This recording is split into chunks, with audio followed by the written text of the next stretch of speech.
증시가 박스권에 갇힘에 부진한 모습을 보이자 공모주 시장의 열기도 한풀 꺾인 모습입니다. 최근 먹는 코로나 치료제 개발 소식에 국내 백신 관련주 또 여행주의 희비가 엇갈리고 있습니다. 수도권의 아파트값이 급등하며 상위 20%의 아파트가 처음으로 15억 원도 넘어섰습니다. 국토교통부가 분양가 상한제 개선안을 내놨습니다. 주민부동산에서 달라진 점은 무엇인지 알아보도록 하겠습니다. 쌤 경제라이브 시작합니다.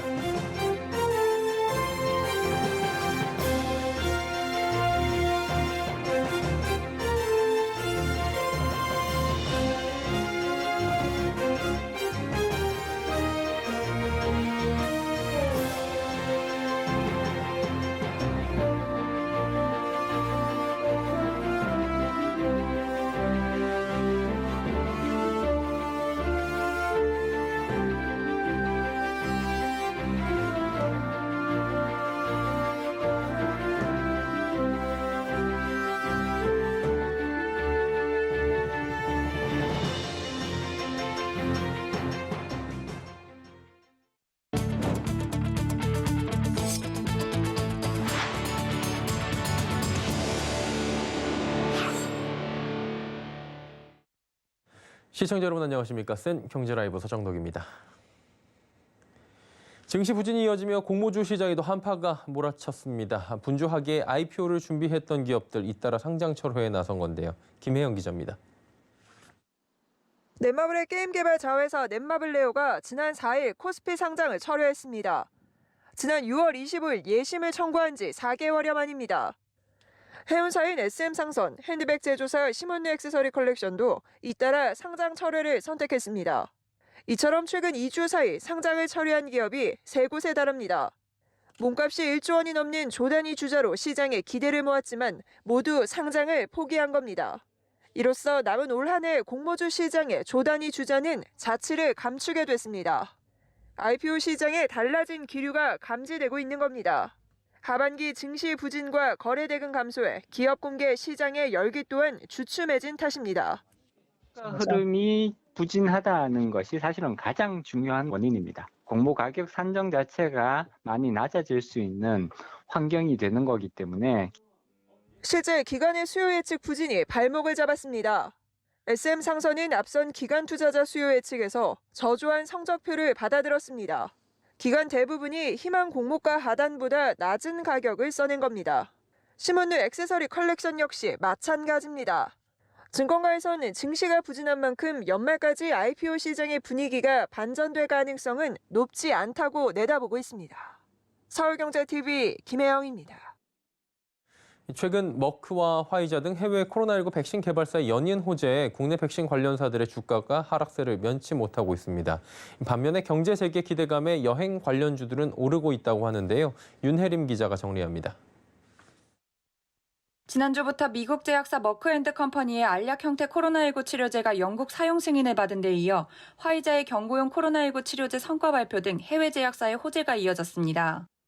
이에 어제 국내 증시에선 백신 관련주가 급락했습니다. 대폭 조정을 받은 백신주들은 오늘 기술적 반등으로 소폭 상승했지만 전일 하락폭을 회복하진 못했습니다. 지난주 금요일 이후 삼성바이오로직스, 셀트리온 등 대형 의약품주도 약세를 보였으며 경구용 치료제의 임상시험을 진행 중인 대웅제약, 신풍제약 등의 주가는 이틀 연속 하락했습니다. 한편 경구용 치료제의 개발과 정부의 성구매 계약 소식에 같은 기간 경기재개주들은 강세를 보이며 업종 차별 정세가 이어졌습니다. 모두투어, 진에어, 호텔신라 등 여행 숙박 관련주와 더불어 의류, 오락문화 등 다양한 분야에서 상승세가 돋보였습니다. 증권업계에서는 궁극적으로 치료제는 백신을 대체할 수 없으며 단기적인 이슈로 업종을 판단하는 것은 시기상조라는 입장을 밝혔습니다. 위드 코로나는 접종을 해야 된다는 거예요. 치료제가 나와도 백신 산업 자체는 성장할 수밖에 없다라고 생각하고 있습니다. 안정성이 확실한 전통 백신, 제조합 단백질 백신을 하고 있는 SK바이오사이언스나 노바백스 백신이 이제 좀 앞으로 성장성이 좀 클 거라고 보고 있고. 서울경제TV 윤혜림입니다. NHN이 3분기 최대 실적을 달성했습니다. NHN은 오늘 3분기 영업이익이 279억 원으로 전년 동기 대비 18.6% 증가했다고 밝혔습니다. 매출과 순이익 역시 작년 동기 대비 각각 14.8%, 38.7%씩 증가했습니다. 결제와 광고 사업 부문의 성장이 두드러졌습니다. 특히 페이코 거래 규모 및 쿠폰 광고 확대 등에 힘입어 3분기 결제, 광고 매출은 2,084억 원으로 전년 동기 대비 23.4%가 늘며 분기 최대 매출을 갱신했습니다. 기술 부문 매출도 공공 부문 수주 확대를 통한 국내 클라우드 사업 확대에 힘입어 같은 기간 82% 늘어난 572억 원을 기록했고 커머스와 콘텐츠 부문 매출 역시 4.1%와 3.2%씩 각각 증가했습니다. 수도권의 아파트값이 올해 가파르게 오르며 상위 20% 아파트값이 처음으로 15억 원을 돌파했습니다. KB국민은행 월간 주택가격 동향 시계열 통계에 따르면 지난달 수도권의 상위 20%인 5분위 아파트값은 평균 15억 300만 원으로 집계됐습니다. 이는 관련 통계를 집계한 이후 역대 최고치인데요. 이로써 수도권 상위 20% 평균 아파트값은 정부의 대출 금지선마저 넘어선 겁니다. 정부는 앞선 2019년 12.16 대책을 통해 투기 지역과 투기 과열 지구 내 시가 15억 원 이상 아파트에 대해선 매입 시 주택담보대출을 전면 금지시킨 바 있습니다. 박원갑 KB국민은행 부동산 수석전문위원은 소득 대비 가파르게 상승하는 집값과 최근의 대출 제한 또 규제 강화 기조로 평범한 월급쟁이 실수요자들의 주택 매수세는 움츠러들 수밖에 없다고 말했습니다. 저축은행에서 최대 8%대의 적금 상품이 나와 눈길을 끌고 있다고 합니다. 시중은행이 예적금 금리가 오르기 시작하자 저축은행들이 고객을 빼앗기지 않기 위해 선제적으로 나선 것으로 풀이됩니다. 당분간 금리는 계속 오를 전망이라 저축은행들의 수신 경쟁 더욱 치열해질 것으로 전망됩니다. 윤다혜 기자입니다. 저축은행들은 시중 자금을 끌어오기 위해 파격적인 조건을 내걸며 수신 경쟁에 열을 올리고 있습니다. 하나저축은행은 어제부터 최대 연 8.5%의 정기적금을 한정판으로 선보였는데 출시 하루 만에 절반 가까이가 소진됐습니다.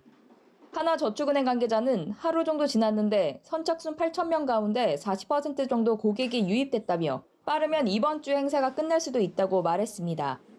이번 특판 적금은 8,000명 선착순으로 판매됐는데 기본금리 연 2.3%에 우대금리 최대 연 6.2%포인트를 더해 최대 연 8.5%까지 금리 혜택을 받을 수 있습니다. 금융지주 계열사 중 가장 높은 금리 수준입니다.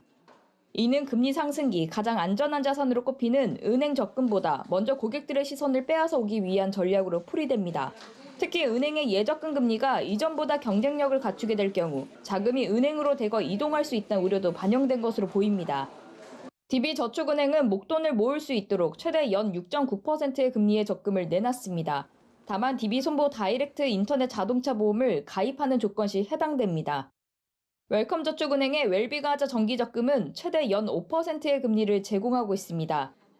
웰컴 입출금 통장에서 CMS, 지로 자동납부 월 2건 이상 실적이 6개월 이상 있고 통장 실적이 50만 원 이상인 경우 최대 3.5%포인트 우대금리가 주어집니다. 저축은행들이 고금리 상품으로 고객들을 유혹하고 있지만 기본금리는 여전히 2%대 수준입니다. 가입할 때 반드시 우대 항목을 꼼꼼히 확인한 후 이용해야 합니다. 서울경제TV 윤다혜입니다.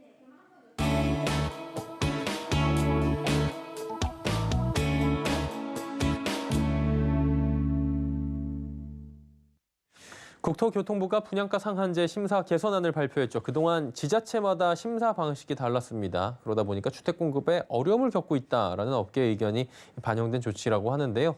어떻게 지금 바뀌었는지 부동산부의 서청석 기자와 분양가 상한제에 대해서 이야기 나눠보도록 하겠습니다. 어서 오세요. 안녕하세요. 네. 일단은 분양가 상한제에 대한 개념을 먼저 좀 짚어봐야 될 것 같은데요. 간단한 설명을 먼저 해주시겠습니까? 네. 분양가 상한제란 분양 가격의 과도한 상승을 막아 주택 공급을 원활하게 하기 위한 제도입니다. 특정 지역에서 아파트 등 공동주택을 분양할 때 일정 기준으로 산정한 가격 이하로만 판매가 가능하도록 한 겁니다. 예. 분양가는 택지비와 건축비로 산정하는데 사업 주체는 산정된 분양 가격을 입주자 모집 공고에 세부 내역과 함께 공시해야 합니다. 지난 2017년 문재인 정부는 원가 연동제 방식의 분양가 상한제에서 벗어나 주택도시보증공사가 고분양가를 심사해 분양가를 규제하는 방식을 시행했습니다. 이후 2020년 7월부터는 분양가 상한제가 민간 택지에서도 전면적으로 실시됐습니다. 예. 하지만 이후 여러 가지 부작용이 발생하면서 여러 차례 제도 수정을 거쳐왔습니다. 예. 이게 부작용이 어쨌든 간에 있었으니까 이 바꾸려고 개선안을 내놓은 건데 그렇다면 개선안에는 어떤 내용들이 좀 담겨 있습니까? 네, 가장 핵심적인 내용은 다소 모호했던 상한제 심사 기준을 구체적으로 정리했다는 겁니다. 예. 국토부의 분양가 상한제 심사 매뉴얼은 세부 항목별로 합리적 심사 기준을 제시하고 지역별 특성을 고려해 운영될 수 있도록 했습니다. 현재 분양가 상한제 금액은 택지비와 기본형 건축비의 합에 택지비 및 공사비에 대한 각각의 가산비를 더해 결정됩니다.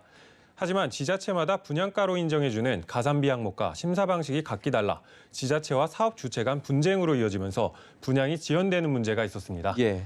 국토부는 이번 매뉴얼에서 택지비 심사에서 공공택지의 경우 상가, 임대 면적을 제외하도록 하고 택지비 이자 조달 비용까지 산정하도록 기준을 제시했습니다.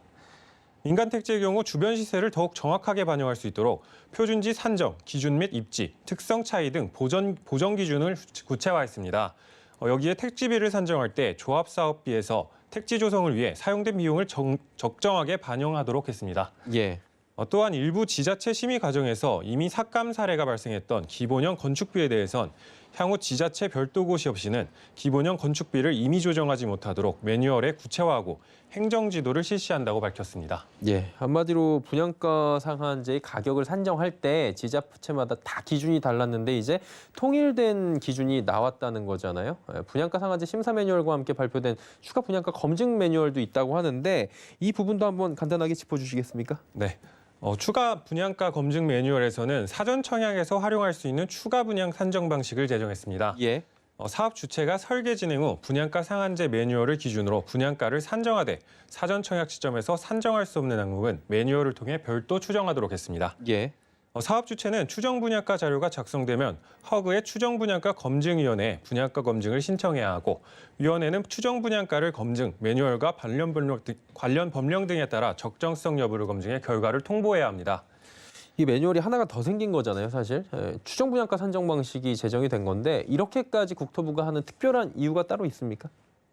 국토부의 추정 분양가 산정 방식 제정은 사전 청약의 민간 사업자들의 참여를 더욱 활발하게 유도하기 위한 조치입니다.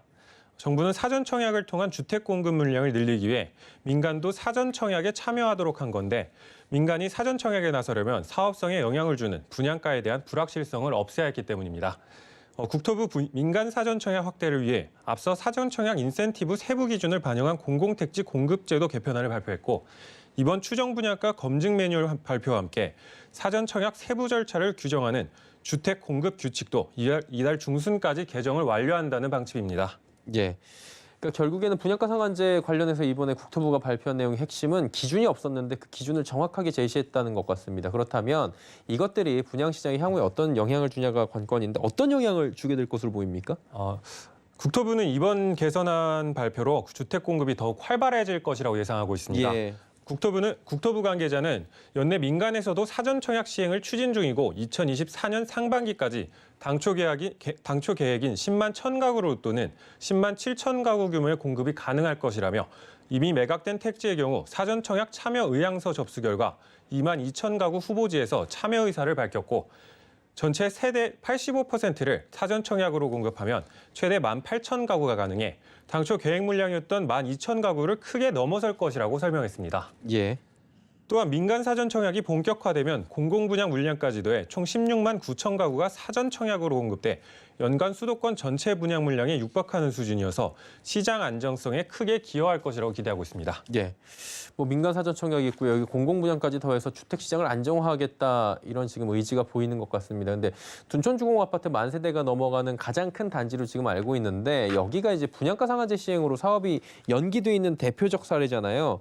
그렇다면 여기 현장 분위기를 들어봐야 될 텐데 이곳 둔촌주공은 분위기가 지금 어떻습니까? 네, 말씀해 주신 대로 둔촌주공은 민간 택지에 분양가 상향제가 적용되면서 주택도시보증공사가 산정한 분양가와 조합이 원하는 분양가 간의 차이가 커 분양 일정이 미뤄졌는데요. 예. 허그는 3.3제곱미터당 2,900만 원을 제시했고 조합원들은 4천만 원이 적당하다고 주장했습니다. 조합은 이번 개선안 내용에 따라 분양가 심사 일정 돌입 여부를 결정하겠다고 밝힌 상태입니다. 이번 제도 개선과 그동안 공시지가 상승을 감안하면 분양가가 기존의 허그가 제시한 가격보다 오를 것이 확실시되기 때문입니다. 다만 분양가 가격이 3.3제곱미터당 3,700만 원을 넘어가면 전용 59제곱미터 분양가가 9억 원을 초과하게 돼 특별 공급이 사라지고 중도금 대출 또한 불가능해집니다. 이에 따라 현금 부자들만 청약할 수 있게 되는 셈이 되어서 논란이 예상됩니다. 예. 둔촌주공 조합 관계자는 택지비 산정 시 특수성을 고려하고 가산비도 지역에 따라 10% 내에서 조정 가능해졌다는 점에서 긍정적이라며 깜깜이 산정을 벗어나 허그 분양가보다는 높아지지 않을까 생각한다고 말했습니다. 예. 아무래도 뭐 그전에는 기준 자체가 좀 모호했는데 확실한 기준이 생기다 보니까 분양 가격 형성도 예상이 될 수 있을 것 같고요. 분양이 좀 순차적으로 되지 않을까 이런 기대도 해볼 수 있을 것 같습니다. 서청석 기자와 함께했습니다. 고맙습니다.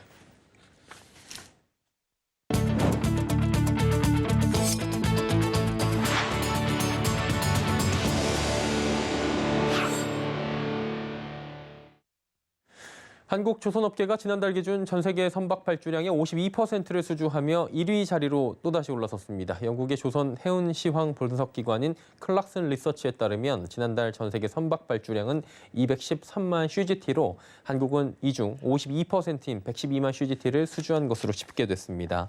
지난달 선박 수주량 1위를 차지했던 중국은 10월 81만 CGT를 수주하는 데 그치며 한국의 1위 자리를 내줬습니다.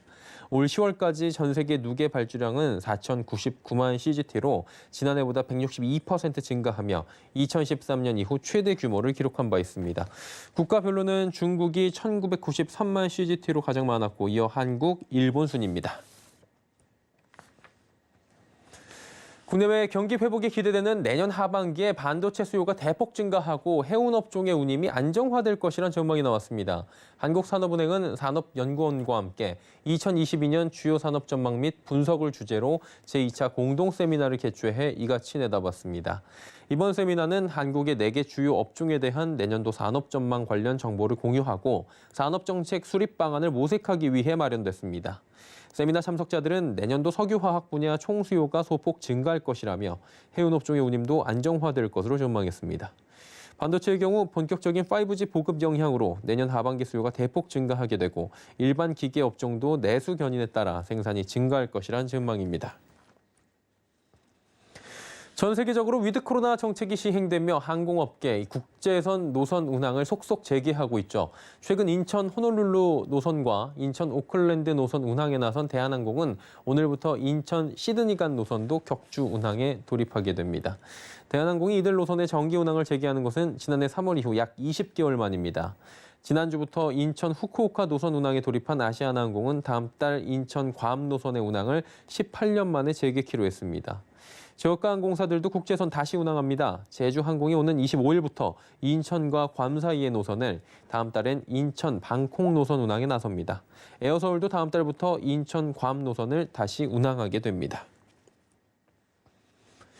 정유업계가 유류세 인하분을 즉각 반영한다는 의지를 밝혔습니다. 정유업계 단체인 대한석유협회는 정부의 유류세 인하 효과를 소비자가 최대한 빠르게 체감할 수 있도록 적극 협조하겠다는 입장을 재차 밝혔습니다. SK에너지, GS칼텍스, S오일, 또 현대오일뱅크 등 국내 정유사들은 유류세 인하 시행일인 오는 12일부터 세금 인하분을 반영해 공급키로 했습니다. 재고 소진에 시간이 걸리는 점을 감안하면 실제 소비자들이 체감하기까지 다소 시일이 걸릴 수밖에 없는 상황인 겁니다. 한편 한국석유공사 유가정보서비스 오피넷에 따르면 지난주 리터당 1,788원에 마감됐던 전국 휘발유 평균 가격은 지난 6일부터 1,800원을 넘어선 상황입니다. 포스코가 12년 연속 세계에서 가장 경쟁력 있는 철강사로 선정됐습니다. 철강 전문 분석기관인 월드스틸 다이내믹스는 9일 미국 마이애미에서 열린 글로벌 철강 전략회의에서 포스코가 1위로 선정된 글로벌 철강사 경쟁력 평가 결과를 발표했습니다. 1999년 설립된 월드스틸 다이내믹스는 매년 전 세계 주요 35개 철강사를 대상으로 23개 항목을 평가해 경쟁력 순위를 발표하는데 포스코는 2010년 이후 올해까지 12년 연속 1위에 오르고 있습니다. 포스코는 고부가가치 제품, 가공비용, 기술혁신 등 7개 항목에서 2년 연속 만점을 받았으며 올해는 재무건전성 항목도 만점을 기록했고 종합 1위에 올라섰습니다. WSD는 이와 함께 포스코의 실적 회복, 친환경 소재 기업으로의 변신, 세계 철강업계 탄소 중립 추진 리더십 등을 높게 평가한 것으로 알려집니다. 한편 2위는 미국의 뉴코어, 3위는 러시아의 세베르스탈, 4위는 러시아의 LNMK 등이 선정됐습니다. 이달 들어 유통업계가 할인 행사 각축전을 벌이고 있습니다. 위드 코로나로 전환된 데다 이달 블랙 프라이데이 또 다음 달엔 크리스마스 쇼핑 시즌까지 이어질 예정인데요.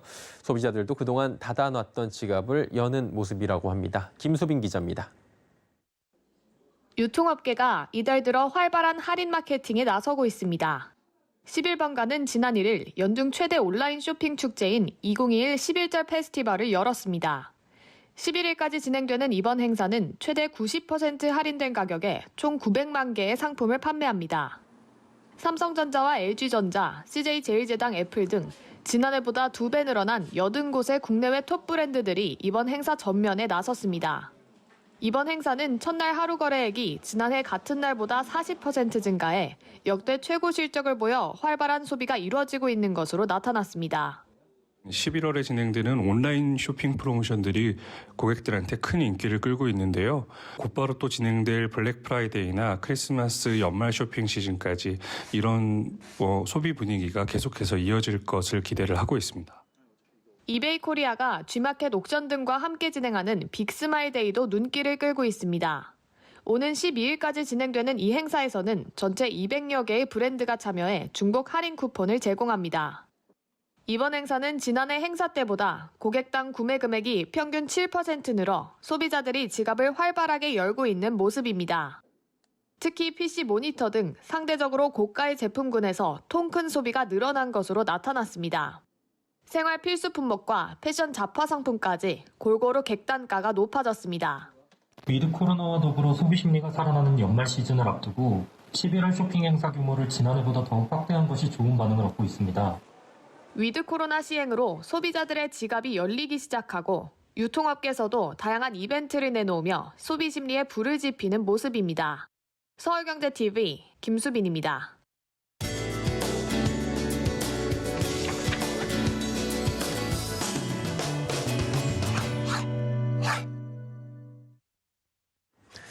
오는 12월 코스피 시장에 입성하는 신한서부 T&D리츠가 청사진을 제시했습니다. 신한서부 T&D리츠는 초대형, 복합형 리츠로 도약한다는 방침인데요. 신한서부 T&D리츠는 부동산 개발회사 서부 T&D가 스폰서로 참여하는 국내 첫 디벨로퍼 앵커리츠입니다. 주요 편입 자산은 현재 보유 중인 인천 서남권의 초대형 복합 쇼핑몰인 스퀘어원과 자리체인 서부 T&D 제1호 위탁관리 부동산 투자회사를 통해 용산 그랜드머큐어를 매입할 계획입니다. 두 자산 모두 서부 T&D가 8년 동안 책임 임차를 맡아 안정성을 확보했다는 설명입니다. 신한서부 T&D 리츠의 공모가는 5천 원, 공모 금액은 약 1,349억 원입니다. 이달 17일, 18일 사이 기관 투자자 수요 예측을 거쳐 24일부터 26일 사이 일반 공모 청약을 진행할 예정입니다. 5년 평균 예상 배당률은 6.25%입니다.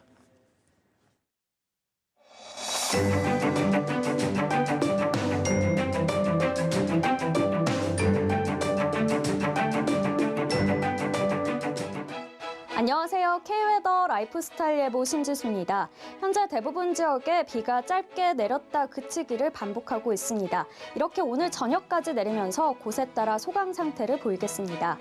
내일까지 대부분 지역에 가끔 비가 내리겠습니다. 양은 서울과 내륙에 5mm 안팎이 되겠고요. 경기 남부와 충남, 전북은 최대 20mm로 양이 조금 더 많겠습니다. 산간 지역은 눈으로 내리면서 강원 산지엔 최대 8cm의 눈이 내려 쌓이겠습니다. 당분간 대부분 아침 기온 5도 이하로 떨어지면서 춥겠습니다. 또 내린 비가 얼면서 곳곳으로 빙판길이 예상되니까요. 교통안전에 유의하셔야겠습니다. 다음은 자세한 지역별 날씨입니다. 중부지방 내일 아침 기온 서울과 춘천 1도 보이겠습니다. 낮 기온은 서울과 수원, 춘천이 7도 예상됩니다. 동해안 지방 아침 기온 5도 이하에 머물겠고요. 낮 기온은 속초 8도, 울진 11도 보이겠습니다.